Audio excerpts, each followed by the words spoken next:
1978లో MLA అయ్యాను. 47 సంవత్సరాలైంది.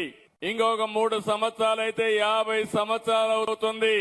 5 దశాబ్దాలుగా నన్ను ఆదరించారంటే, అప్పుడు ఇప్పుడు అదే ప్రేమ చూపించారంటే నా జీవితం మీకు అంకితం తప్ప నాకు ఎలాంటి కోరికలే లేవని చెప్పి మరొకసారి విజ్ఞప్తి చేస్తున్నాను.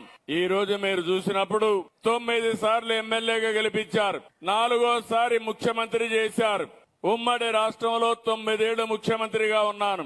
నవ్యాంధ్రలో 6వ సంవత్సరం ముఖ్యమంత్రిగా ఉన్నాను. 15 సంవత్సరాలు ముఖ్యమంత్రిగా ఉన్నాను. 15 సంవత్సరాలు ప్రతిపక్ష నేతగా ఉన్నాను.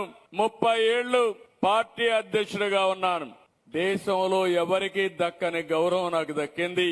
ఆ గౌరవం నాకు ఇచ్చింది ఈ రాష్ట్ర ప్రజానీకమేనని చెప్పి మరొకసారి తెలియజేస్తున్నాను. అలాంటి మీకు ఇలాంటివి చూసుకున్నప్పుడు నా ప్రయాణాన్ని, నా ప్రస్థానాన్ని తలుచుకుంటే నా గుండె ఆనందంతో ఉప్పొంగుతా ఉంది. మిమ్మల్ని చూసినప్పుడు నా మీద మీరు చూపించిన అభిమానానికి నేను కూడా మీరు ఒక్కసారి ఆలోచిస్తే ఎన్టీ రామారావు గారి దగ్గర పనిచేశాను.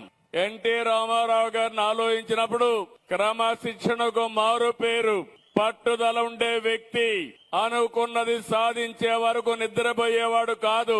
ఉదయం నిద్రలేసి 5 గంటలు నేను పోకపోతే 5 గంటలు తెల్లవారితో పోకపోతే 5 గంటల 1 నిమిషానికి ఫోన్ వచ్చేది, బయలుదేరారా లేదా అని.